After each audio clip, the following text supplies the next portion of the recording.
Alors, bonjour la famille. Comment allez-vous? Merci beaucoup plus à ceux ou celles qui m'ont écrit hier pour demander pourquoi j'ai pas fait la vidéo hier. Bon, vous savez, je travaille sur un projet. Les vidéos que je fais ici, c'est une vidéo dans l'objectif d'aider et non ce n'est pas pour distraire, non, c'est pour aider. Donc, merci pour vos messages d'encouragement et merci beaucoup plus de ça en fait. Aujourd'hui, nous allons parler un peu de la poupée. Je pense que la dernière vidéo que j'avais sortie, que j'avais fait, j'avais parlé pourquoi nos soeurs sont arrivés au niveau là où ils sont. Ceux qui ont l'habitude de m'envoyer le cœur ne m'ont pas envoyé le cœur, c'est pas grave. Je ne suis pas là pour vous offenser, je suis juste là parce que si on veut avoir une société un peu plus responsable, une société où les choses peuvent... C'est notre responsabilité, comme je vous ai dit dans ma vidéo précédente. Alors, aujourd'hui, on va parler des poupées. Je pense que tous ceux qui sont nés dans les années 80, nos soeurs, etc., ils ont reçu des poupées dans leur vie. Et la plupart des poupées qu'on vous a données, quand vous étiez petit, c'est la poupée blanche, avec les longues chevelures, etc., etc.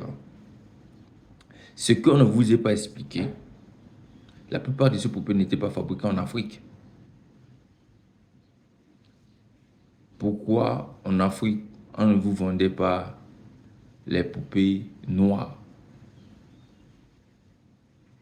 C'est l'attaque de la subconscience. C'est ce qu'on appelle ça la domination psychologique. On vous donne des poupées à vos enfants. Et je pense qu'il y a d'autres qui continuent à acheter encore ça, ces poupées-là en Afrique, à leurs enfants. Quand tu prends deux poupées, noires et blanches, tu déposes devant un enfant, l'enfant va choisir la poupée blanche. Même ceux qui sont mes soeurs qui sont déjà devenues grandes aujourd'hui, quand tu apportes deux poupées, noires ou blanches, tu positionnes là, il va te dire non, je vais prendre la blanche. Ce n'est pas de sa faute. C'est la puissance de la subconscience. Parce qu'on a introduit quelque chose en toi sans que tu te rendes compte. On a introduit quelque chose en toi sans que tu te rendes compte. Je vais vous donner un exemple encore, terre à terre. La musique, par exemple. La musique, lorsque tu écoutes une musique que tu aimes 2, 3, 4, 5 fois, tu es déjà en dangereuse position. Pourquoi? Parce que sa musique va aller rester dans ta subconscience. Des fois, quand tu dormes, des fois, tu te réveilles, tu penses à cette musique, tu commences à chanter ça seul. Pourquoi tu chantes seul? Pose-toi la question. Pourquoi des fois la musique ne vient spontanément dans ta tête? Parce que il est parti habiter à l'intérieur de toi. Il est maintenant, il fait partie de toi. Il fait partie de ta pensée.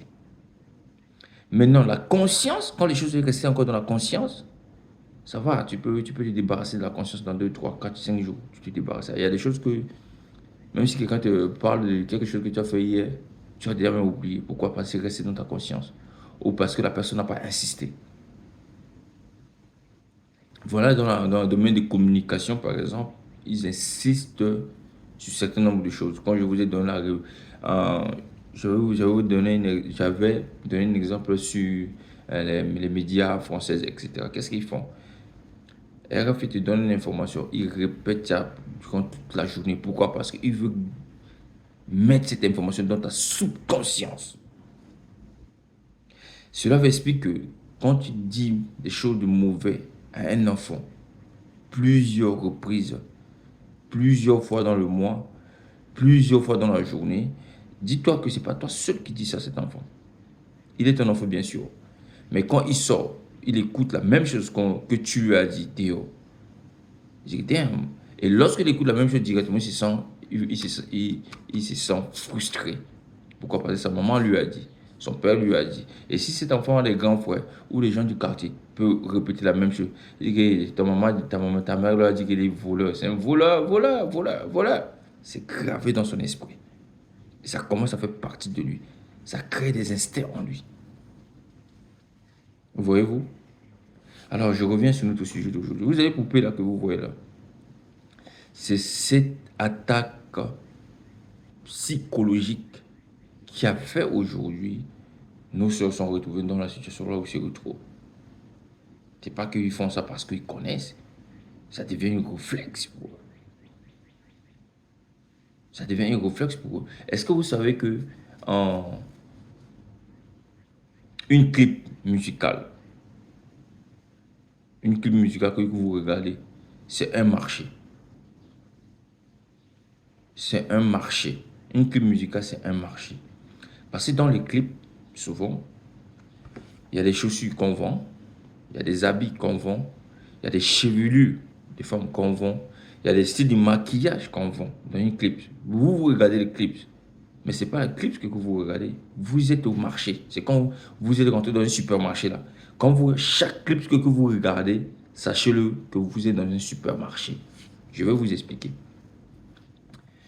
Quand on met les clips, on essaie de donner, ou bien quelqu'un qui veut valoriser sa pensée, ça veut dire que il peut être un couturier, il peut être un styliste, ou peu importe, il utilise un artiste.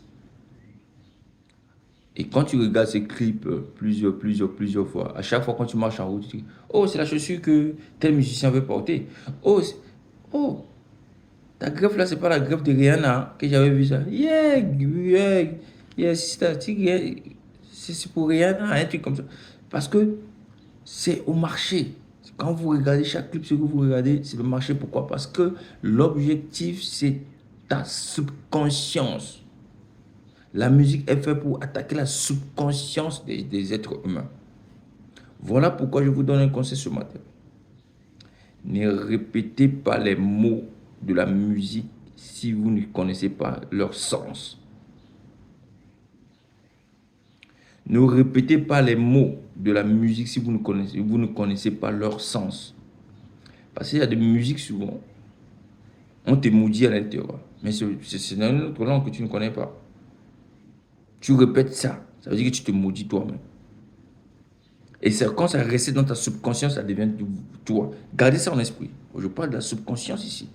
Comment c'est important de se protéger nos enfants contre ça. J'explique ça maintenant, je vais hausser le niveau au fur et à mesure pour vous amener à un niveau très élevé. Ne répétez pas les mots de la musique que vous ne comprenez pas. Si tu veux chanter, sois sûr que ce que tu es en train de chanter là, tu comprends exactement ce que c'est. Je vais vous donner encore un autre exemple. Vous voyez, il y a des musiciens que souvent, ils chantent. Toi, tu n'écoutes pas, mais des fois, c'est la prière que le gars est en train de faire. Pourquoi? Parce que quand vous êtes au concert ou vous êtes devant la télé ou vous êtes dans un bar, l'énergie est high. Et lorsque l'énergie est high, c'est à ce moment-là qu'on récupère votre énergie. Et maintenant, il n'a plus besoin d'être avec vous. Parce qu'il a déposé ça dans votre subconscience already. Déjà. Il a déposé dans votre subconscient, ce qui fait en sorte que quand vous, après avoir fini la soirée ou après avoir fini au bar, tu rentres à la maison, tu commences à chanter les mêmes chansons. Tu commences à dire la même chose qu'il t'a dit. C'est comme, imaginez vous-même dans l'église, souvent les gens parlent la langue. Tu vois comment les gens parlent la langue là, ce qu'ils appellent langue. Ce sont les prières. Mais le problème, c'est que tu répètes quelque chose que tu ne sais pas à qui tu es en train de t'adresser. Ou quand les musiciens te disent que Dieu, non, c'est tout. C'est pas le même Dieu que toi tu es en train de parler. Et quand tu vas répéter le Dieu que tu as écouté dans la musique alors que tu es en train de parler, voilà, c'est la puissance du subconscient que j'essaie de vous expliquer ici. L'objectif ici, c'est quoi? C'est pour vous démontrer que vos enfants doivent être un jardin où vous allez s'aimer tout ce qui est bon. Même si l'enfant vous énerve comment, dis-lui les choses qui sont bonnes. Et interdit à ton enfant que si quelqu'un lui dit quelque chose de mauvais, il dit non à la personne. Parce qu'il faut qu'il doit être debout pour ça, pour son bien. Merci. Demain, on va essayer de continuer à partir 6. À partir de lundi, je vais aussi le temps. S'il vous plaît, supportez-moi à partager cette vidéo. Bon week-end à vous.